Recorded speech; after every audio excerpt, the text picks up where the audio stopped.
Welcome. How you doing, buddy? Oh, geez. Sorry, I didn't unmute you. How you doing, huh? Missed my tremendous intro that I can't repeat now. But Say it again. Do it again. I said, again for "How me. you doing there, Benjamin, aka Hoops McCosta? You know what I mean? Making some Landavine, talking rickety sticks. Rickety sticks and the mucilaginous goop. That's the one. That's our the one. favorite guy. All right, what do we got going on today, Mr. Costa? Well, today we're going to talk about classes in the RPG. I'm going to do some new art because this is kind of just placeholder art. Everything in the book is really placeholder art until the final form. Yeah, why don't you scroll through it? Show some of the stuff you added just over the last couple of days. It's some cool stuff. So most of this is art that I did in the past for our lore posts that we have on our site. RicketyStitch.com. What is it? RicketyStitch.com/lore /lore or lore archive, or you can find it top of the main navigation. You can check out lore. So this is Mindy the Imp, a character in another one of our series that's yet to be. Another one of our gigantic quests to create new content. I did this epaulee picture specifically for this book, but we're going to replace it. So our plan is we're making pre-gen characters for the release of the open beta. So you can easily play the game, jump right into an adventure, and going to do art for that and kind of just use it as the class art. So, indeed, and we have a date. We know when we're going to release the Landavine beta test for you folks. We can announce it. Do it. Announce it. Say the words. Actually, I can't remember if it's July 22nd. This 22nd. So we're going to launch it. July 22nd is the weekend of Comic-Con San Diego International, and we're going to do a bunch of. There's like a virtual. The details are very hazy right now, but there's going to be a virtual con of some sort. There's going to be a virtual con, and we're going to do some events, some streams, and something or other. We don't know exactly, but stay tuned, and we'll have the details for that. And we're going to release the beta at that time, and we're even going to do some events just a couple, not even a week later. A week later. Yeah, a week later for Gen Con, which has a similar situation, doing like online stuff, and there's a lot of events you can register for. And our first event that we've just submitted to them is to actually run a game. So Ben and I will be the game masters of a Landavine adventure. So more details on that too, coming up soonish. Hey Georgie, how you doing over there, huh? Heavens to Murgatoad. Classic. So going through this, we've got Corbin Duhagenberry, who's an old character of mine. George says, would you say you guys are going to be virtual con artists? Yes. Yes. Yeah, it's an old D&D character of Ben's, Corbin. He's actually become canon in the Landavine. I believe there's NPCs and random encounters and stuff like that include him.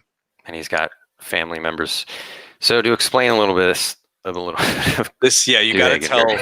Please tell the Duhagenberry saga.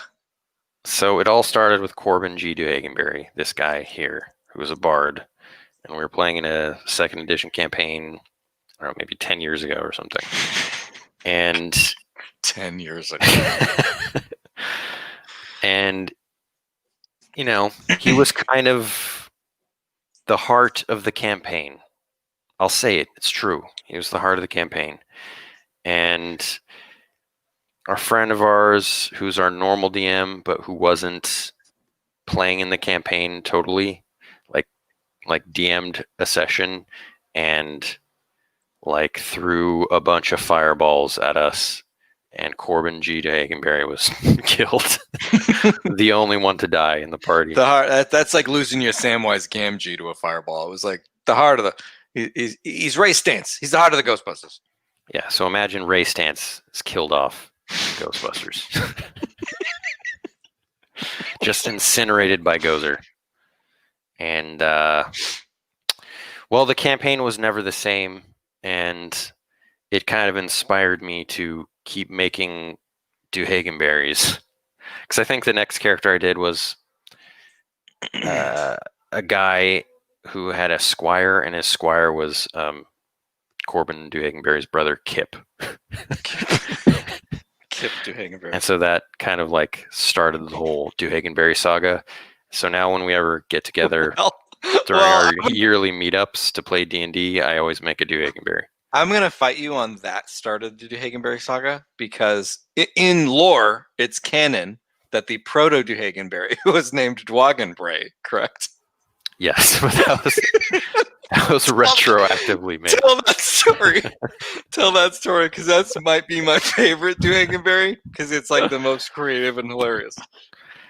Yeah, so, each year it's kind of a struggle to think of, what sort of Duhagenberry can show up next, because they're not all humans. So one year I made a centaur barbarian named Dwagenbray. Dwagenbray. Like the original pronunciation of Duhagenberry. So he was the proto Duhagenberry, and he had over 100 hit points.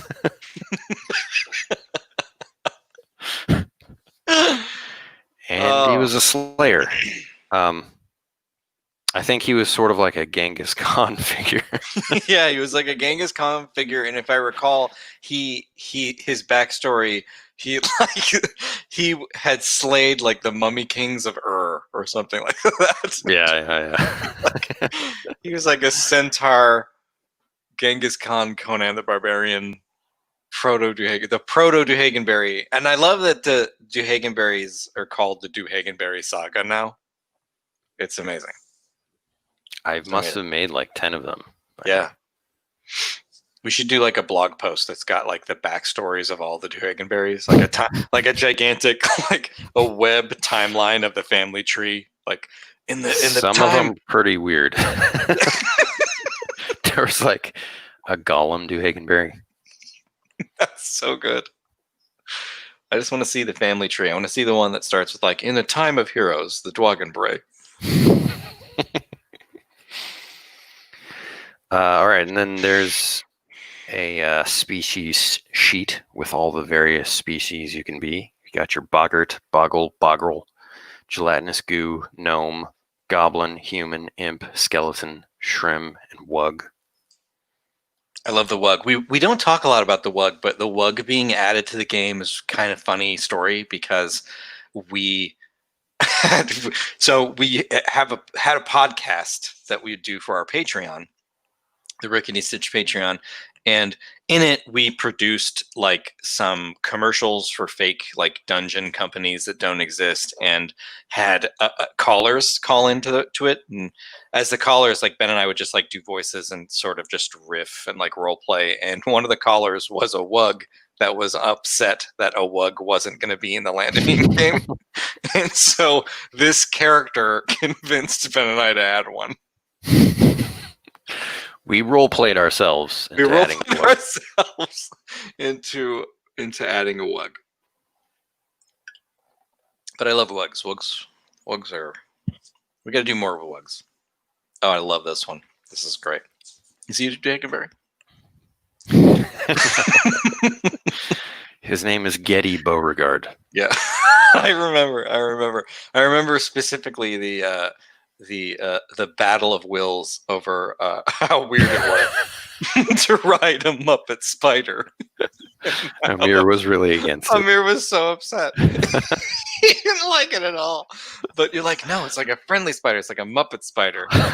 Like trying to explain the genesis of like what the tone of the Land of Eam is to someone who doesn't know. It's like, no, you don't understand. It's like he's like a Fraggle one. He's made out of felt and feathers.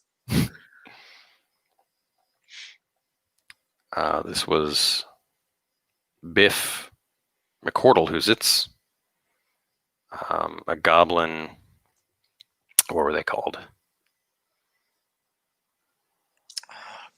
What are they called? How do I not remember? Gonsmith. Gonsmith, yeah, and the I like. Is it? Does it say Rockapult on the side or?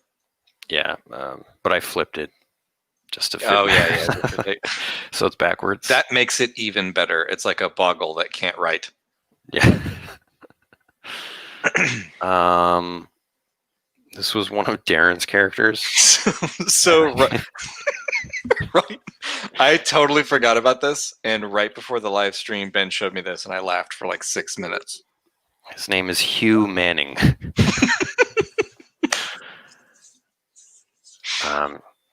Hugh Manning, a cut-off chainmail shirt. Yep, he's like a Gargoyle University. An 80s jock bully.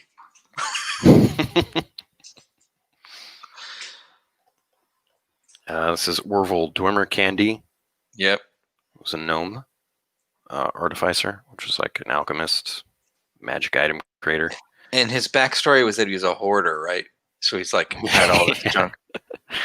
Yeah, and also he had created your character. Like Wesley Steamheart or something like that, as a clockwork character who, and he wrote and he was a cavalier. He was a cavalier, and cavalier class for our homebrew, second edition D&D has their own mount, and I created a mount that was a sentient penny farthing bicycle called Otto von Petalstein.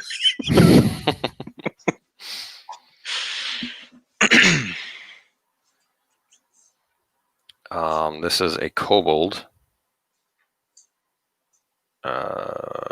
Barnacle Nogblossom is his name. Classic. He's a Kobold Bard. Luckily, this kobold kind of looks like the kobolds in the Land of Eden. which are like kind of like rodent-y, doggish, but with like flat faces. They get the like mustachiness that I dig. Yes. Visually, it's very inspired by the Grinch. Yeah, right. You can see those giant tables there. It's good stuff. This is one of James's characters. E. Hubert something. Spudwinkle. E. Hubert Spudwinkle. Yeah, that's right. He's a gnome mountaineer with a raccoon hat.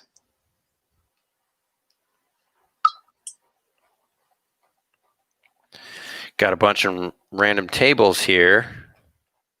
There's a lot of info, okay? Yeah, there's a lot of content in this thing. It's can roll up a random NPC by the name of Gorl Chunch, Ichabod Spittertooth.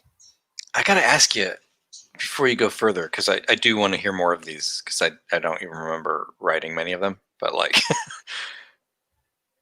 Chunch, is that the same Chunch that's in Rickety Stitch Book 3? I mean, it's the same word, yes. Okay. It's a popular boggart name. Chunch. It's like Rossi in Italy. Wow. So then we got some monster creature art. This is a Blemmy, which is... So it's spelled differently in actual medieval folklore. But it was like hard to say. So it just simplified it to Blemmy. But they're basically headless creatures with faces on their chests. Like huge, like grotesque. Huge, grotesque, exaggerated faces on their chests. There's lots of old art of them that's really creepy and weird, and I thought, that's weird enough for the Land of Eden. That's a cool addition. When I was drawing this, I was thinking of that, I don't know the name, but that Looney Tunes character. Oh yeah, like he's a little bit like Cousin It from, he's like a giant Cousin It mixed with Sweetums from the Muppets. I remember this great episode of Bugs Bunny. It was like a witch castle. and that thing was chasing him around. I think it's one of the best episodes Yeah. of all time. Okay, we're talking all times. I'm going to Google that right now just because I'm very curious. Next, we have a chromodite. And chromodites are The creature's name is Gossamer. crystalline creature. Gossamer. Yeah. It's classic Merry Melodies and Looney Tunes character. Wears 2 giant tennis shoes. Yeah, I do remember that. And he's like a heart-shaped, furry, clawed monster. Yeah, so you can see the sort of the part of the hair is what I was thinking. Yeah. Anyway, chromodite, crystalline creature. We actually recently wrote in the new project, we included some chromodites. They kind of watch over the underlands, protect areas of crystal. All the natural minerals, those big growths of crystals. Got your dwergs. Got your ettins, who appear in Volume 1. They're kind of like, they're a little bit like giants, ogres. Brutish, dangerous, hungry. We've got ettins in one of our new projects that we're working on too. Dango ghosts. Got a ghost with a mouse. Okay. Giant ink pot spider with no art. Got some goblin bandits. Got harpies. We also have harpies in a new project. Mm-hmm. I've always loved harpies. I've always found harpies super creepy. There's just something about the birdness and the witchness combo that they freak me out. Yeah. So you got a human head or a humanoid head on a bird body. I wanted to give it like real thick talons. You know what I mean? Yeah. There's like in the old, I think is it? Do harpies have large talons? Do harpies have large talons? I don't understand what you're saying.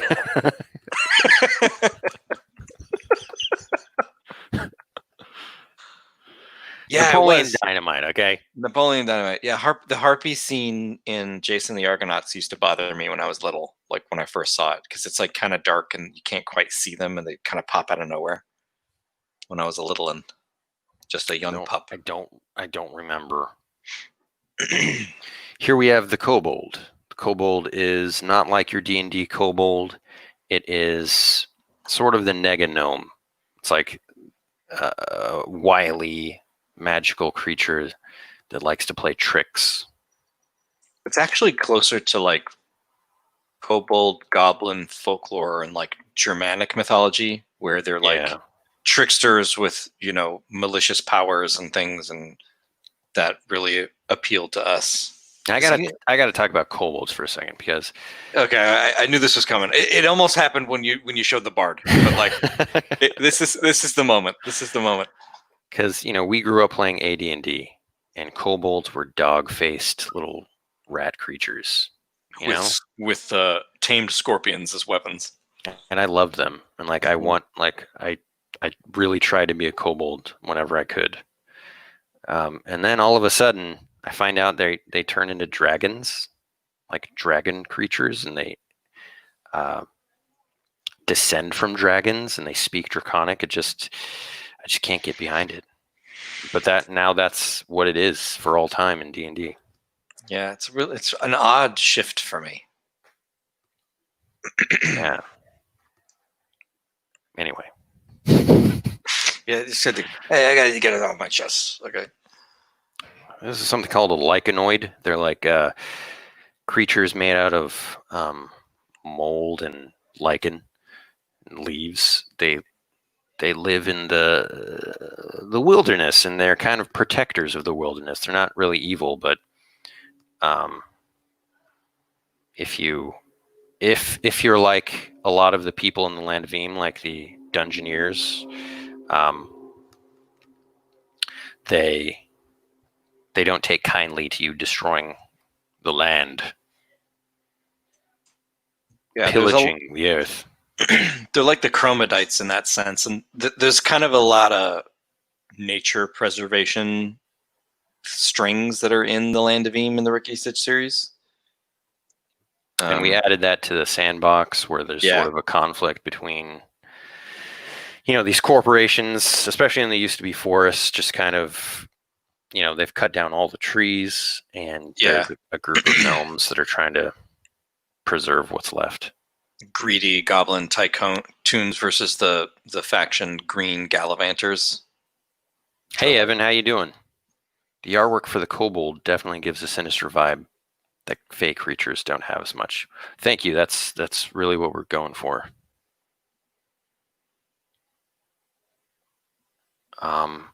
Muckman, I drew this on stream. Yeah, we drew this on the stream.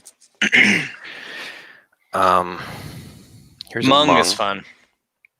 Mung is fun. Love slime creatures. This is the Mung is like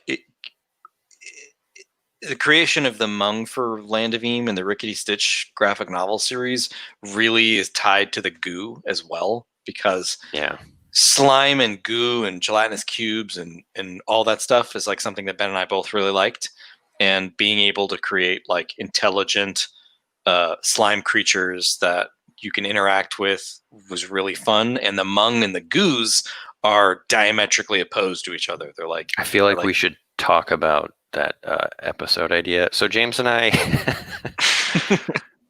we've done a lot of work that has never seen the light of day. One thing that we've done is like come up with a bunch of episode ideas for a Rickety Stitch cartoon. Well, we created an entire animation pitch and did share it with some studios. Right. We talked to people and stuff, but it hasn't amounted to anything. But we have these stories in our back pocket that we can use. One story that I particularly love is about it's my favorite one. It's about the goo and his origins. And we kind of had this sort of Superman-esque idea of, this goo society, and the goo is a prince. His parents are nobles. They're like a king goo and a queen goo. And they they live deep in the earth, like deep, like 20,000 leagues under the sea deep, in this like crystal palace, like of this goo culture that no one knows even exists. It's like Krypton. And the episode starts with a clan of Mung attacking the royal family of goos, and they're led by a betrayer, someone in the family who has led them there, like a fellow goo. It's not exactly an analog for General Zod, but it's close. It's close. And I forget the exact details. Is goo as a baby like launched on a geyser or something? There was it's like a thermo vent that launches him into the world above, like as they try to escape the clutches of the evil goo and the Mung army. Yeah, and we were thinking like the Mung have like they're shooting lasers, like yeah. The idea, I love it. It's like they're way more advanced, but it's not like lasers, like lasers. It's more like Krull, which is like people have like swords that shoot lasers, like crazy stuff. And the gag, obviously, being that like beneath this medieval, high fantasy world, there is this like technologically advanced like goo and Mung civilization that no one's even aware of, and goo is the last son of Krypton. And also, this would be completely silent. Oh yeah, right. It would play almost like an opera, opera has dialogue and singing, but like it would play like a dramatic visual, whatever. Like the whole thing has no dialogue, just like crazy Looney Tune sounds and epic symphonic music. So hopefully that will happen one day. I mean, the moment we can, that story will be a priority for me, anyway. One way or another, that's gonna be made into something. Yes. The origin of gelatinous goo. That's the first time we've ever like told anybody publicly that, and people have asked us. So there you go. There you go. You were the first to hear it. The origin of gelatinous goo. We got the Sarpathi. We drew this on stream last week. They are the mysterious serpent people that have invaded the Mucklins. And that's a big part of the sandbox. Evan Ford says, so he's really Gooel. He loves the thought of the silent strip or comic. Y'all made goo so expressive and mushrooms and lichenoids similar. That's a good question. So lichenoids, they're less. I mean, they're less fungal. They're not actual mushrooms. They have mushrooms growing on them. And as I said, they're sort of like protectors of nature, whereas mushrooms aren't really protectors of nature. They're just fungi creatures that exist. One thing that's fun about the mushrooms is that when they split, they become like a dual creature. And Ben and I, we're working on a project now that has mushrooms in it, and there's some elements of that. But I've been trying to convince Ben forever that the mushrooms should be like a gigantic superorganism, that they're all the same mushroom, but just like have split a million times and develop their own personalities. But Ben's not sold on it. I mean, I get it. It's a little crazy, but you know.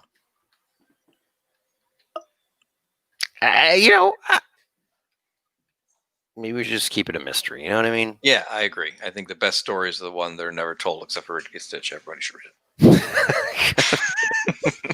RicketyStitch.com. RicketyStitch.com. Trolls. There's a picture of a warg. Wally's Waffles and wargs serve warg meat. Giant, ferocious wolf creatures that are intelligent, can speak. You may have... They're one of the few creatures that are like really more evil, generally, as well. They're like bad. Sarpathi, wargs, also werewolves. Werewolves. Yeah, werewolves. Also evil. So yeah, that's the current art in the book, and I guess for the last half hour of this stream, I'm going to start drawing some of the class art to replace what's there and double as the pre-generated character art that's going to be in this open beta book.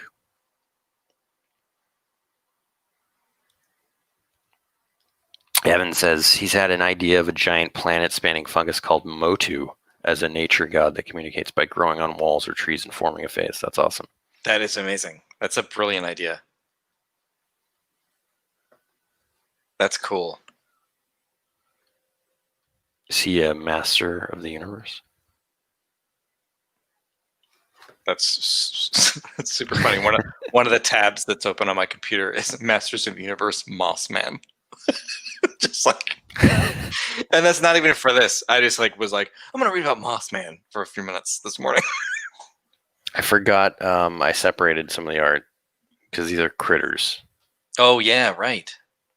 Get your So we got slurp worms. Killer rat, slurp worm, which is sort of horrifying creature that devours you, and a snag bunny. That's in Snag Bunnies. There's a brief glimpse of Snag Bunnies in Rickety Stitch Book 1, right before Rickety goes into the Grimly Wood. It's so unnoticeable. Yeah, it's like just in the background. But since then, we've included them in a new project as well. Aside from the 2 new projects. Oh, right. Yeah, actually. I totally forgot. So we're really milking all this stuff. Yeah, we're world building. We got to use the world. Actually, that's true in a way. Like, so Ben and I, obviously we geek out about world building all the time, but one of the things that's awesome is having the world like the big sandbox, a playground that exists in the first place. It makes it easy to create a character and throw them into a story and have their environment kind of be fleshed out. It's kind of awesome. Yeah, we don't really have to struggle to think of like what Yeah, it's creature we could use in a story or something. All right, let's get started drawing here. And so, for those of you just joining us, we just talked about the Land of Eam book, shared some creatures and art, and told some stories for the last half hour. But what we're doing now is Ben is drawing the characters that are going to be the starter characters for playing the Land of Eam. So the Land of Eam book comes with a 1/5 of the, or 1/6 of the Mucklin sandbox, which has got, hundreds of random encounters and traps and puzzles and magical items and creatures and all that stuff. Like just a ton of useful stuff for creating your own game. It also comes with its own adventure, so and some dungeons, so you can play an adventure. And of course, like one of the things we wanted to provide for the folks that wanted to just jump right in is have some starter characters that you could play, one for each class. And so Ben is getting started on. Is this the Bard you're starting on? Yeah, this is Bard class. I think I've got Bard by the name of Kiri Candleheart. She is a boggart.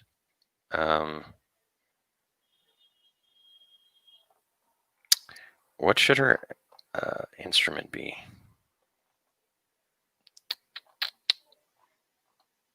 What should her instrument be? What do you guys think? What should I feel like it should be something other than a lute. Yeah. Guitar.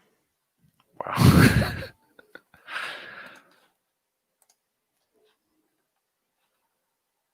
Evan says, "Oh wow, that's such a romantic last name." Thank you. Thank you. We wanted She's all the a hopeless romantic. Indeed, we wanted to have all the characters have like a bright and sunny, fun heroicness to them, and as well as some goofery, some goofery.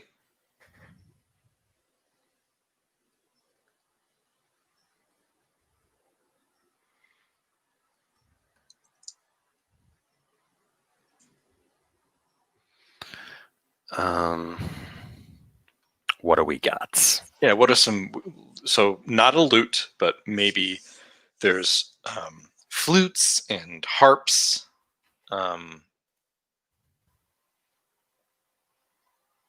Accordion. A tambourine in the shape of a sun, Evan says. It's cool. That is cool. Stand-up bass. Great to travel with. George suggests a clarinet or woodwind something.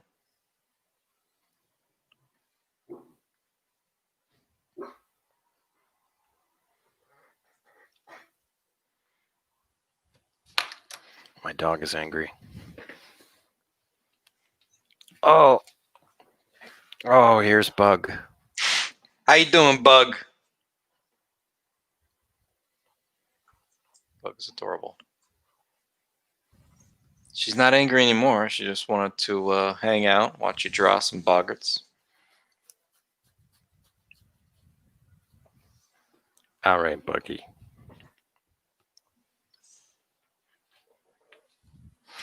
All right.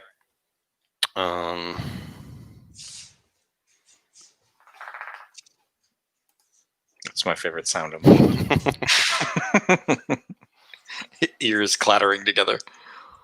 Just shaking it off. Shaking it off. Walking it off.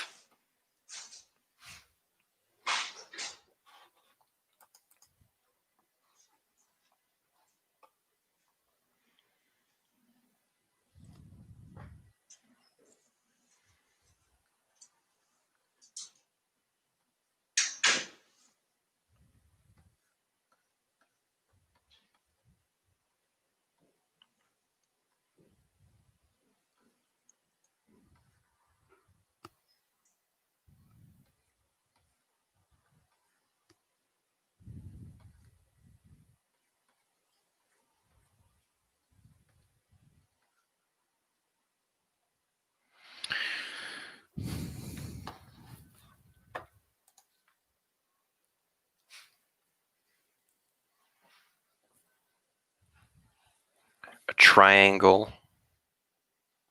Not be a great bard, but everyone is super charmed by her. Accordion. So this is a pre-generated character, so it has to be pretty like accessible.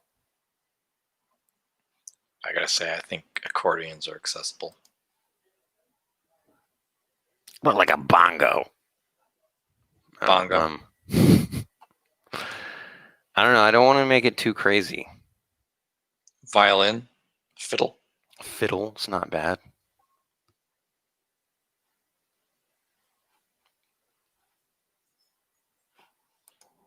I think I like fiddle. All right, fiddle it is. Fiddle it is. Bug. George says she's a slam poet. Wow. Oh, Georgie.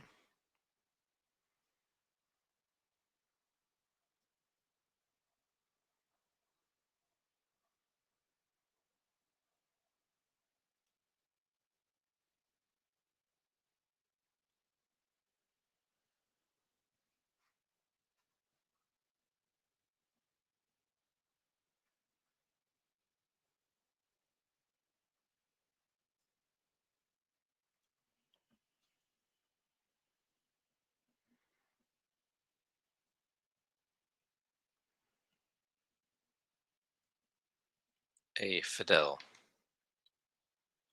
Let's see. George says, my next character will be a clam poet. It's funny that you say that. It is funny that you say that. One of our series, one of our new series we're working on, another project, takes place in the land of Eam. One of the central components of the story is a clam. But it's a, I can talk about it, right? Because I think we put it in the game too. But it's called a calculation clam, and it's one of the most valuable things in the world because it can calculate, comprehend, like incomprehensible computations of information. And the shrim, the little shrewish engineer type folks that exist in this world, utilize them like living computers, and so calculation clams are sought after by adventurers and the like, and it prominently is featured in one of our new series. We got a lot of comic relief out of it. We did. Hell It's, writing the calculation clam dialogue was the funnest part of the book. It's a clamputer, George says. That's going in. It's going in. It's canon. Canon. Evan says, it's capable of impossible clamputations. Oh, see, it writes itself. It's so good. Should make it a main character of its own series. 40 book deal. Wow.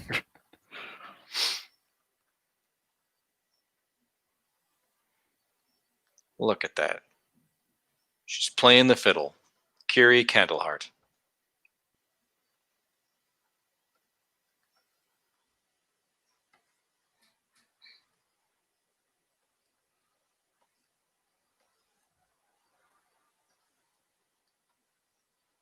So Kiri's got, so her character has been created actually, and she's got some, the perk that she took is soothing. Outside of combat, you can heal each ally 1d4 courage each session. So she can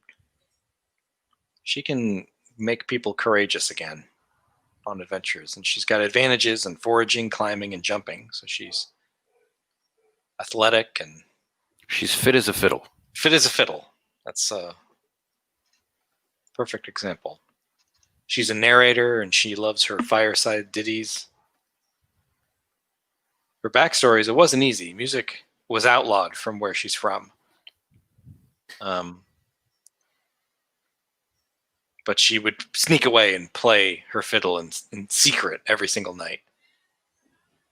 And Her ally, Gronkwyn Sunderfoot, is a troll thespian and an old friend from the Drippy Downs, which is one of the regions of the Mucklands. But she's got a rival too, Zeta the Golden, a boggart singer that's held a grudge against her for years. So we should mention that like all of this information is either you pick it or you're sort of prompted to create stuff like this. Yes, it's part of the character creation process that's in the core rules. So when you create a character, you can select like a basic backstory, and you create a rival and an ally for yourself. And the reason, and you also got flaws and ideals and relationships with each other. And the reason for that is it's great for a game master to put together and work with the rest of the party to create a giant narrative together that's really fun and interconnected with a really simple toolkit to do it.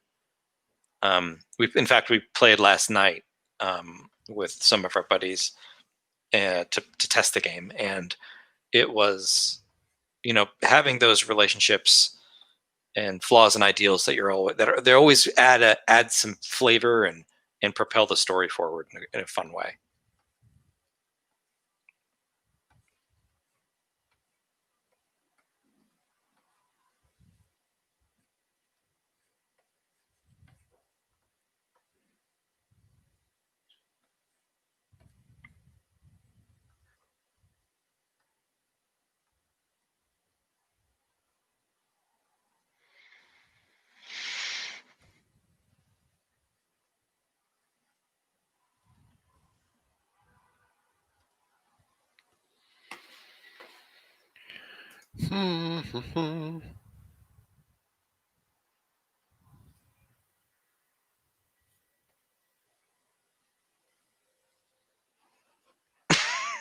George.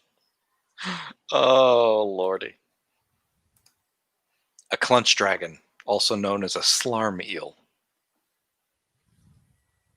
I think there's a lore post about them. I'm going to look and see if there's a clunch dragon lore post. There is, right? There is, yeah, because I drew art for it. Oh, right.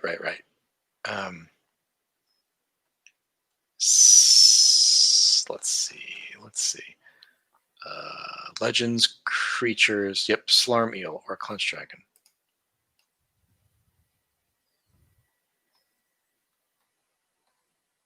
A slarm eel, or more notoriously, the clunch dragon, is one of the longest creatures in the world.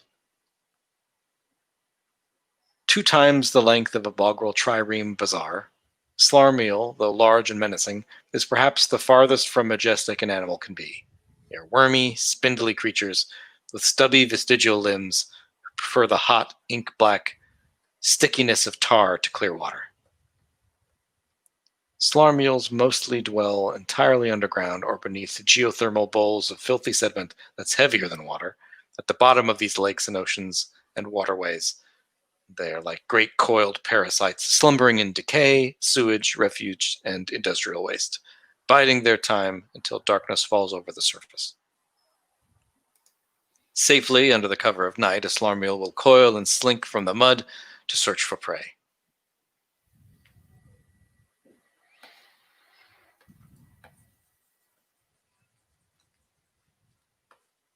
Good old slarm eels. Evan says he likes the system. I love the idea of everyone working together to make a better story. Makes it more interesting when your character's history adds to the world too. Yeah, actually, that's totally true. That's what we found too. And trying to create those components to make it easier to interconnect the story so that when everybody starts speaking and role-playing and riffing on each other, it really builds it, and you can track it too, and just have, it's funny, a lot of times when Ben and I are just hanging out and having conversations about, D&D and RPGs, we'll actually like recall the stories that have been created by characters going on adventures and things that happened all the time. And I think a lot of role players do that because, there's funny stuff. It's hilarious. Like for this character, for Kiri, she's got relationships with every other character. And so every other class. that were selected. And so, for example, with the Knight Errant class, it reads, if only the Knight Errant would learn to appreciate the joys of life, they'd be far happier. So it kind of pushes you in the direction of knowing that the Knight Errant is kind of serious all the time, like always, working hard and focused, and the Bard wants them to loosen up. Or the Rascal is a bit of a rapscallion, but I trust they mean well. So the Rascal might be picking a few pockets and doing some nefarious things, but maybe they got a heart of gold like Robin Hood. The Loyal Chum, that's the class that's based on the gelatinous goo, can't carry a tomb to save their life, but they saved mine when it counted. So the connection between those two characters is that the Loyal Chum saved the Bard's life, and that's how they knew each other. And so the GM might ask you, like, so how did that happen? Like, how did the goo, or how did the Loyal Chum save your life? The goo. So ingrained. Yeah, and so the GM asks, like, so how did they save your life? And then both the person playing the Bard and the person playing the Loyal Chum find themselves creating the story of how they met together, and it all just comes out like that.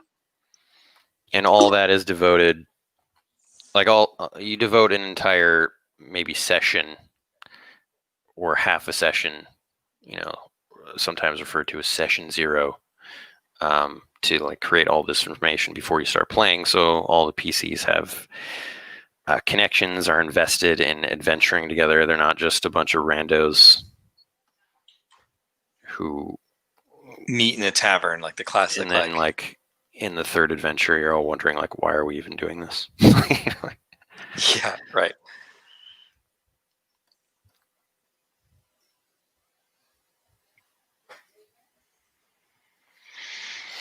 What are some other details, like a weapon?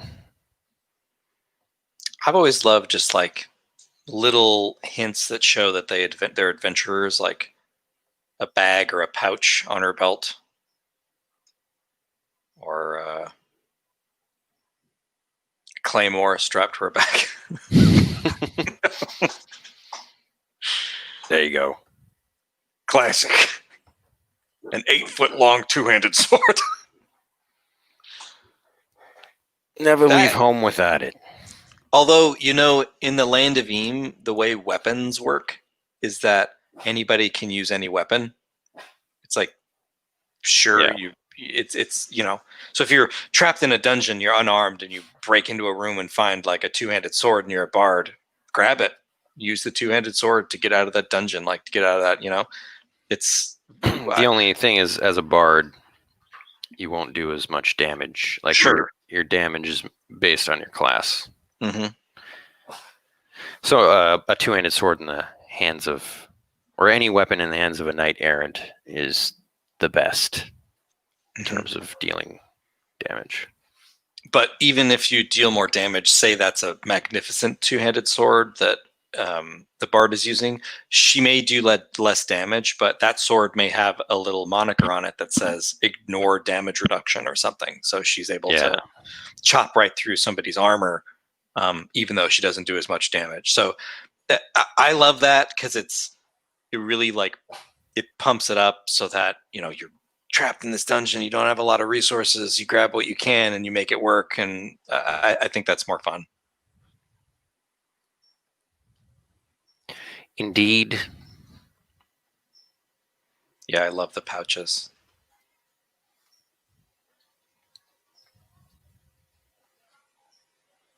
One thing that I always wanted to do in D&D was have a wizard with a sword. Yeah. And that's just always so impractical. Mm-hmm. But in this game. Or a wizard that's wearing a suit of armor, or like has a shield, like after they've used all their spells, are just like useless. It's like... Evan, I feel like she should have a candle somewhere, maybe hanging off her hip or stitched to her back. That's a good idea. That is a good idea.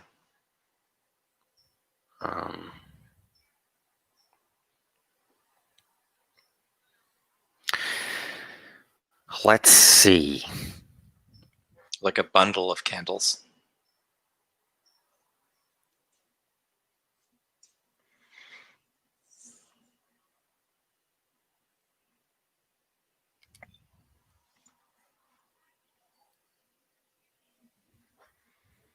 A bundle of candles.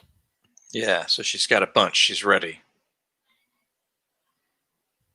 One of my weaknesses as an artist, it's a honed weakness, because drawing comics, I want to simplify everything. So it's like hard for me just to overlook, like Busky Chesterton is like one of the hardest characters because it's just like, He's a one-man band. He's got all those details. So I'm just struggling. Where do I put candles? Do I? You could put him dangling from her belt right in front of that pouch on her left.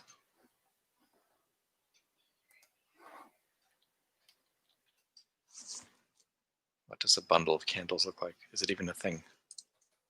I like the idea of a bundle because it's like, I've got a bunch of candles for going on dungeon crawls.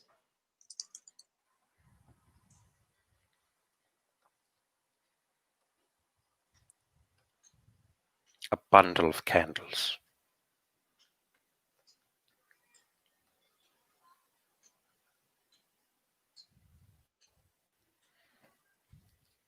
I wonder if it'll look like dynamite. You're right. It'll look like a dynamite.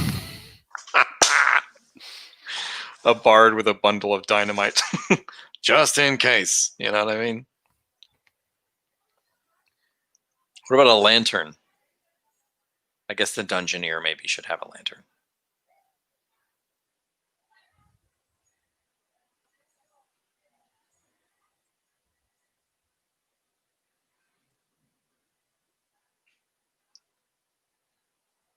Bundle of candles.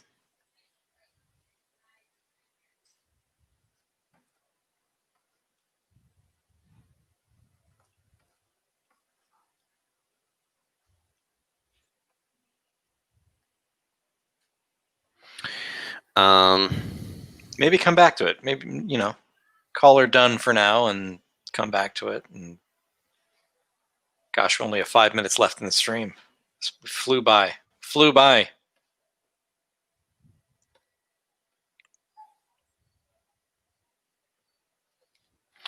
Kiri Candleheart.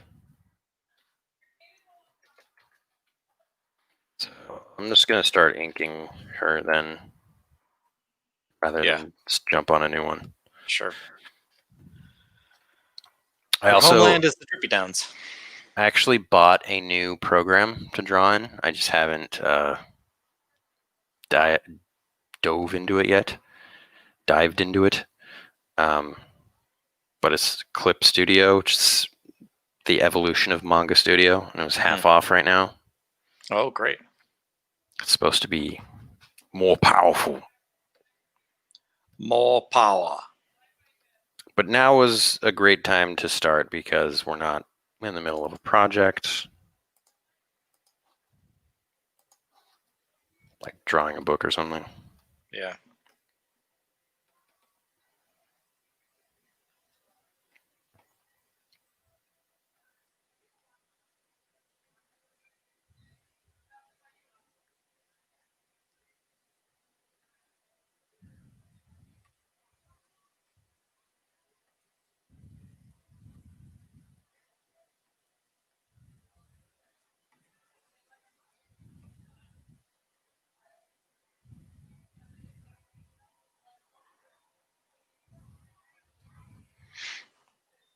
I love boggarts.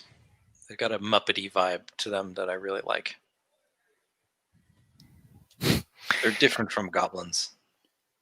I remember a review that we got, I think, on the Middle Route Run, where the reviewer was like, "They know they look like Muppets, right?" Like, yes, we absolutely do. We absolutely do. It's incredibly intentional.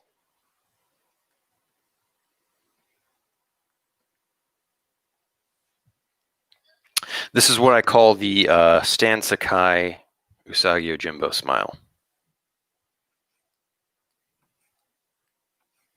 Evan asks, are we going to see Nerman for the gnome class or a new gnome? We are going to see a new gnome, actually. We were hoping to do the gnome as well, but we're probably not going to have time today. But maybe next weekend, actually next Saturday. Let's see. Let me pull up the gnome. The new gnome character.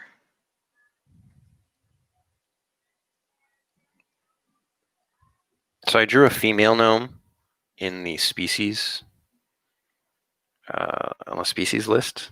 Mm-hmm. I saw that. Is this a male gnome? I think it is. Yes, it is a male gnome. S. Warbly Pedalskip. Pebbleskip, sorry. S. Warbly Pebbleskip.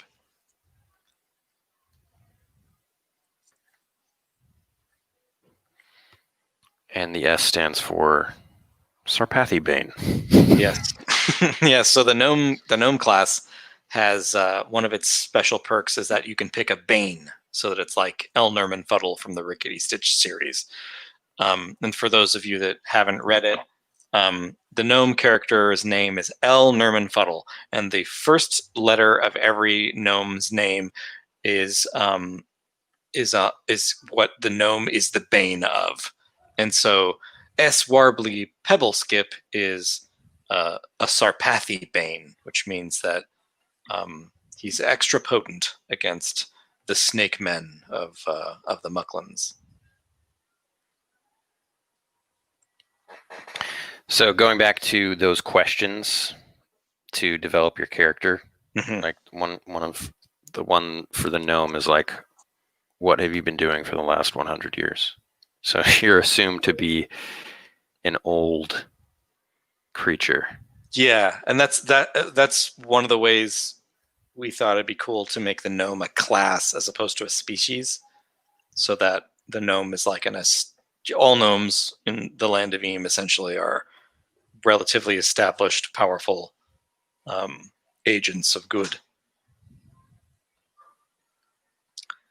This gnome's backstory was selected. I was living peacefully in Dingledell when news came of troubled times ahead.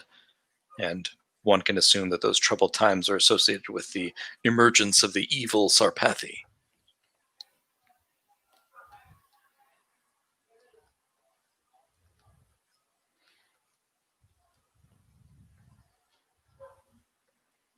Evan said, I love doing an old woman voice. I can't wait to try the gnome. That's awesome. That's fantastic. That'll be so fun.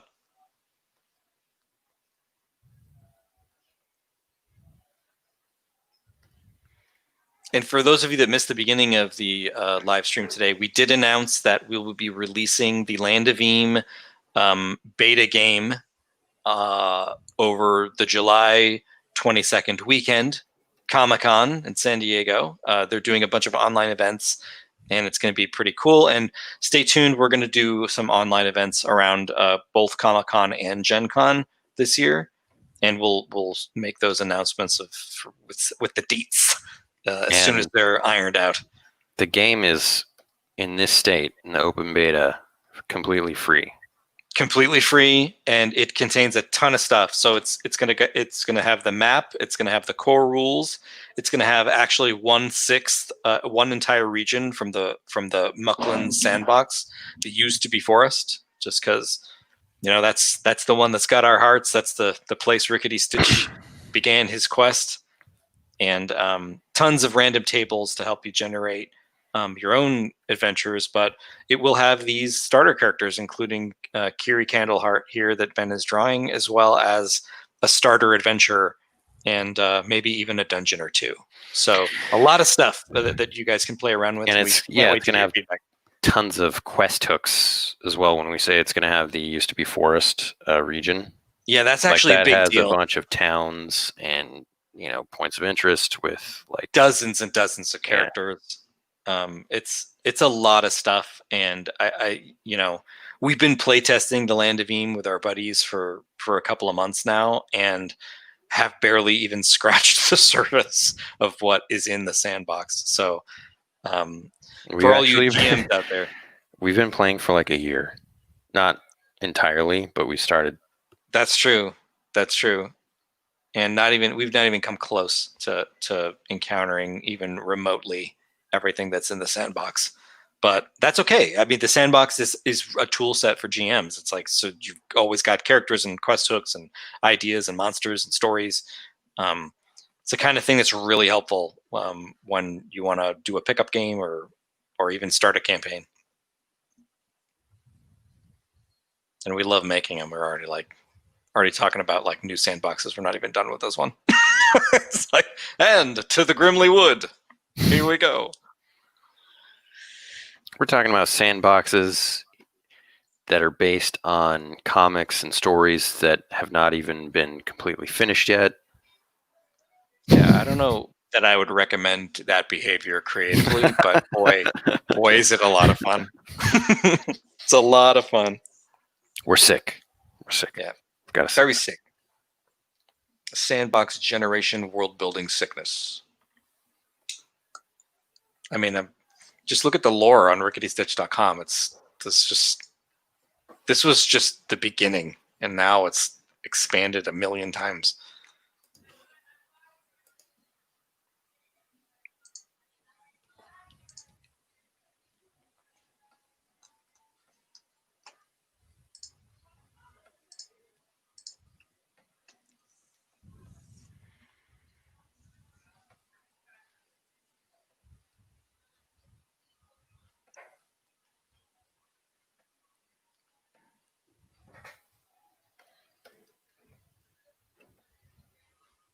Juliet Byers asks, do you think there will be a video game? Well,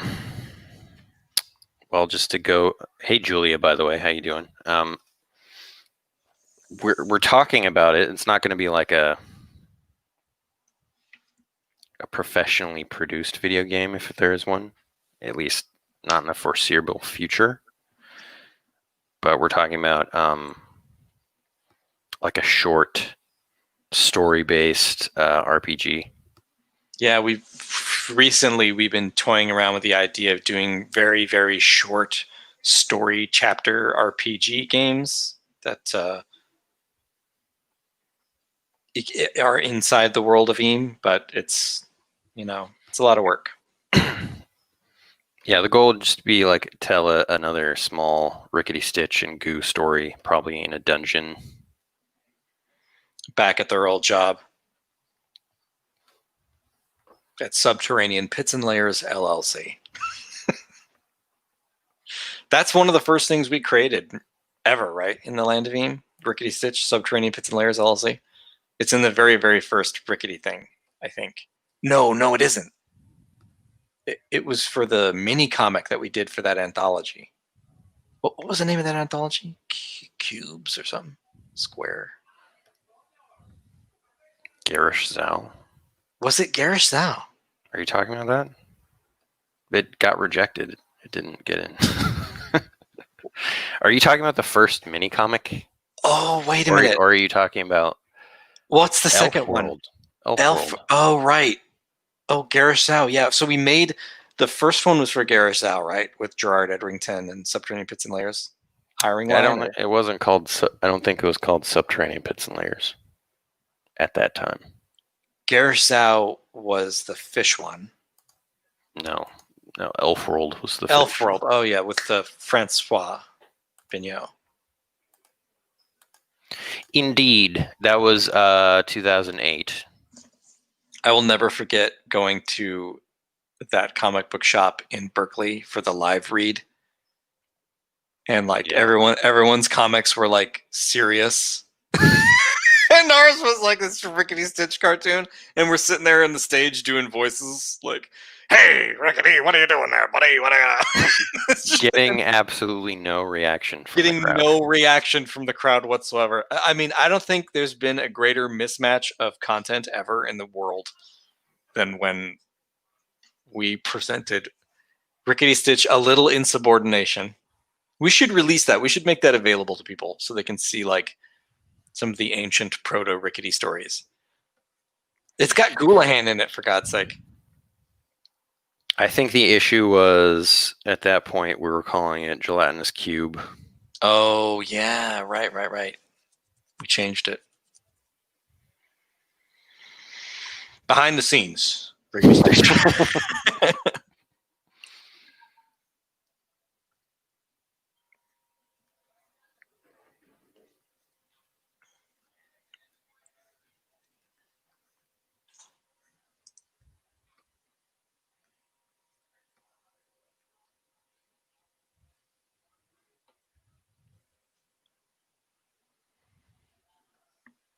Kiri Candleheart. Looking classic. I gotta say, your violin is spectacular. Don't speak too soon. I feel like you just knocked out the details of a violin. And there's no way that you had a tab that showed what a violin looks like. Because that's not how you work at all. There's no way at all. There's no way. There's no way. There's no way. I mean, you got to have some visual reference. Hey, Elijah. Elijah says, hey, I'm a big fan. I've been trying to catch you guys' live streams, but I'm never able to make it. Is it just you two make the books? Yes. We write the books together with the creators. I'm the artist. And right now we are working on some RPG art because we're making an RPG based on the world of Rickety Stitch.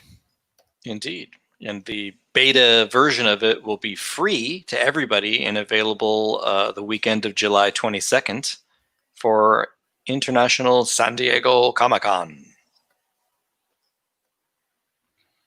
And now we're just hanging out. I hope anyone can sign up for that stuff. Yeah. We're not sure about the details yet. I know that Gen Con is free and that you can sign up. And I know that some of the events have costs to them, but they're not super expensive, is my understanding.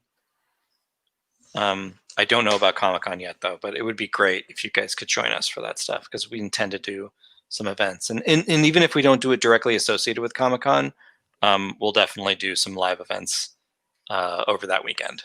We'll do a bunch. As much as we can. Within reason. It's the first time hearing of it, folks. So yeah. So guess we're doing it. Springing it on Ben Costa.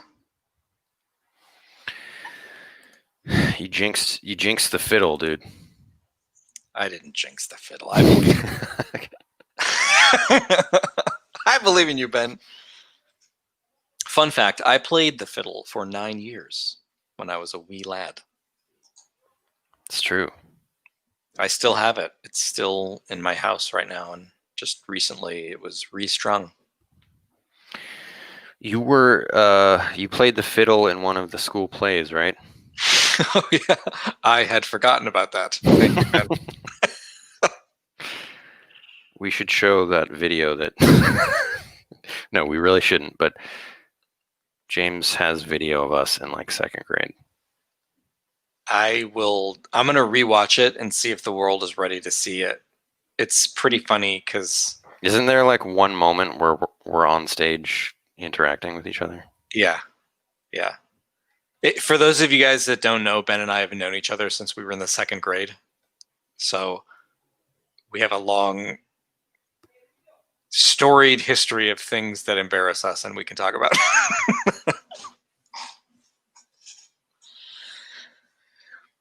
At the very least, you should screenshot that. Yeah.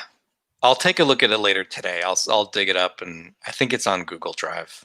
So if anybody wants to hack our Google Drive and watch 70 minutes of us in a school play. You got to slog through. Some horrible musical numbers. Yeah. No one ever reaches the right key or pitch. Would you know what play it was? Was it Winnie the Pooh? Or yes. Jack and the Beanstalk? It was Winnie the Pooh. I played Eeyore, and you were a skunk. I was a skunk. That doesn't exist in the story. And my character's name was Lysol. Lysol the skunk. Wow, Yeah, it's not bad. it's not bad.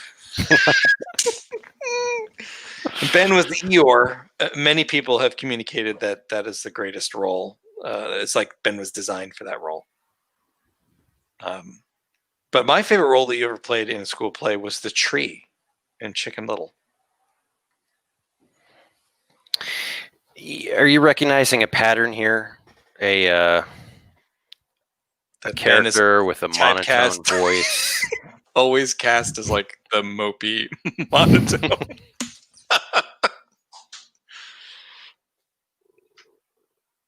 I played a plethora of characters though. I was never typecast in any kind of way. I was like Lysol, and then I was the bean seller and Jack and the Beanstalk.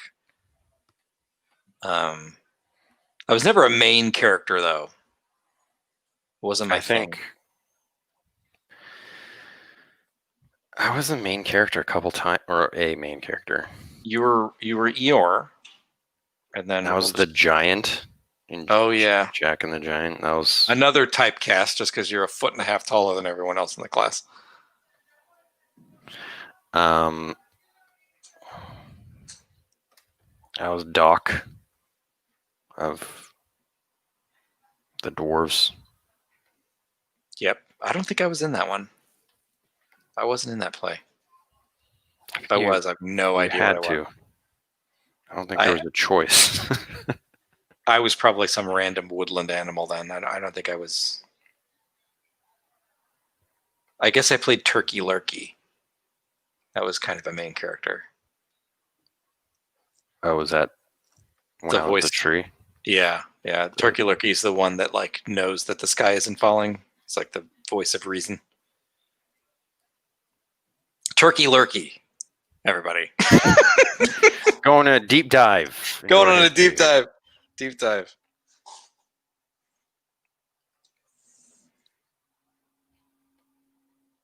I'm surprised they didn't harness your you know what it was? Mrs. Curtis just Mrs. Curtis was had it out for you. Yeah, I was no fan of James Sparks. Because of all those times that I was caught laughing in class. I wonder who was responsible for all that all the time. Come on. Yeah, Mrs. Curtis did not like me at all. She did not like me. Elijah says, "This is the closest I can have to someone since 5th grade. My D&D band of 4 have been together for a while too. We've moved multiple times. We're actually playing Xbox in a few. That's awesome. So we're the same way, Elijah. Like Ben and I have been playing D&D with the same group for like a lot of years now. I think the first time we ever all played together was 5th grade. I think it was 4th grade. 4th grade? Is that Peter the Bold? Yeah. You were like Doomhammer or something. Yeah. I was a barbarian named Doomhammer. Christ. Hilarious. But I only started playing like 3 or 4 months after you guys. And then we played at 6th grade is when it really exploded, right? That's like when it became like the ultimate thing that we did all the time. Yeah. But middle school, yeah. 6th grade was that when we were Bastion and Webster Cott? Yep. Ben and I played Dwarven warrior brothers named Bastion and Webster Cott. Bastion was the older, wiser brother, and Webster was the stronger. Not just stronger, substantially stronger. Ben's character had 20 strength. I think it was 21. 21 strength. You were like a hill giant. You could like lift a galleon. Evan says, I think that's why I love this comic so much. Most people would make a skeleton a side or background character that does nothing, and y'all made him have a dramatic story. He feels like a hero. Thanks, Evan. That's actually, thank you. That was exactly our intention. We wanted to thrust this anonymous skeleton character with a storied past into the limelight and make him a really an unsung, unlikely hero. Good old Rickety Stitch, the Skeleton Bard.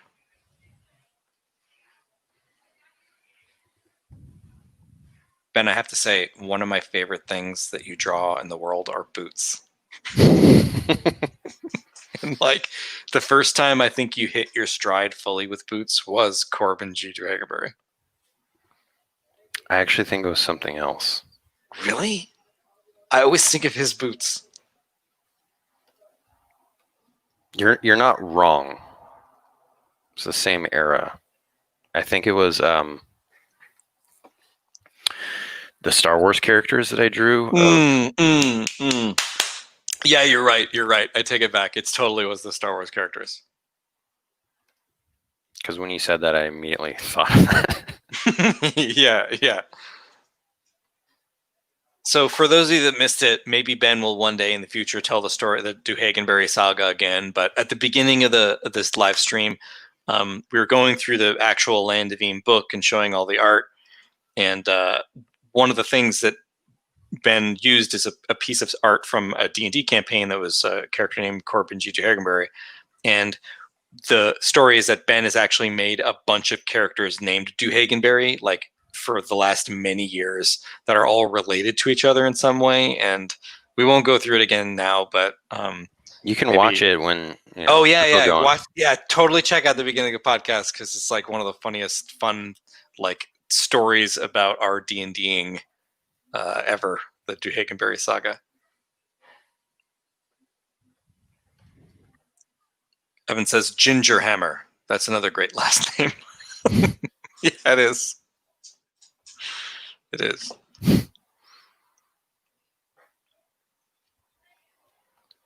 Okay, so now it's just down to the details of the fiddle.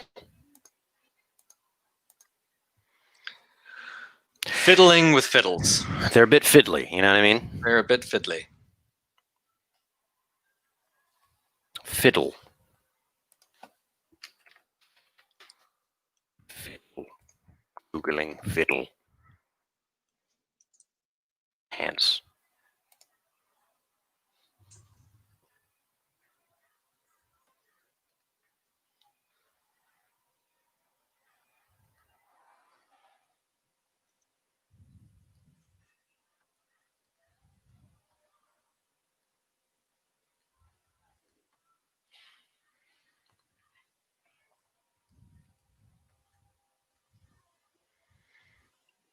Fiddles.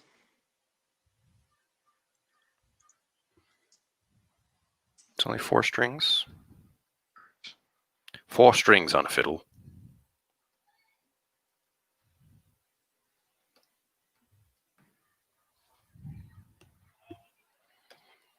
When is the last time you played a fiddle, James? Like, obviously it's been years and years, so like my chops don't exist anymore. I'd have to practice probably for months before I could play again.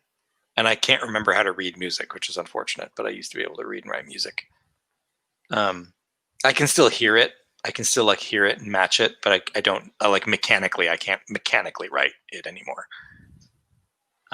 But my mother gave me the gift of restringing my violin for my birthday, like this year.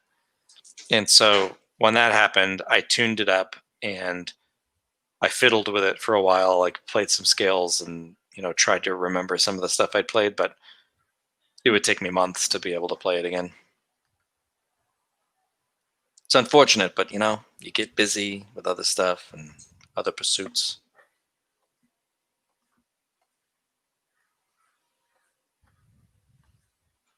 Like creating random tables in the Mucklin's realm. It's got to be done. It's got to be done, and I love it. It's got to be done. Oh, my dog's farting.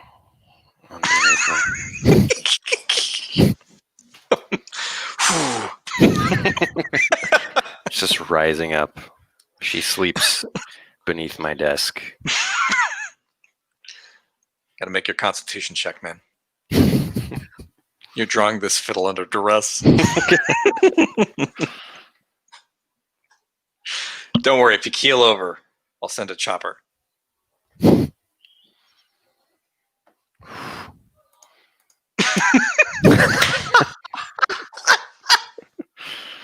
This is a real live stream, everybody. Ben is dealing with dog farts as he attempts to finish the inking on this masterpiece. Yeah, it's amazing. Like little Noodle, my 10-week-old kitten, when she farts, it's wild. This little creature, Like super tiny. I know. She's like the size of a burrito, and when she farts, I can smell it from across the room practically. It's wild stuff. She's healthy though. She's all's well. It's just it's all that like kitten scientific liver and tuna brains or whatever the hell. It's match made in Hitch.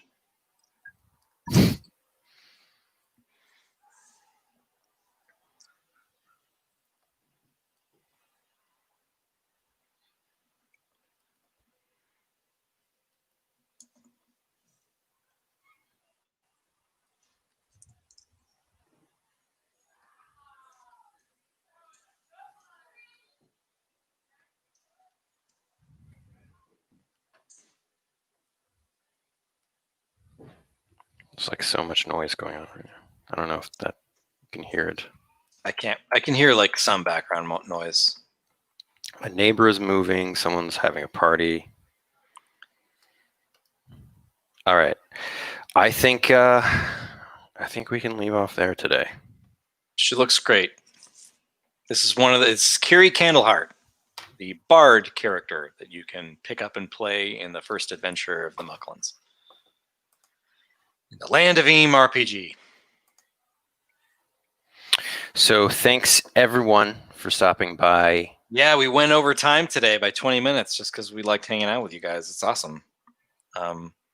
Thanks again, everybody. We will see you next Saturday. Next Saturday, we're going to stream again and hang out with y'all, answer questions, live the dream. Thanks, Evan. Thanks, Elijah, George, Julia, everyone who came by. Yep, and, thank you. Yep, see you next week. All righty, bye-bye, guys.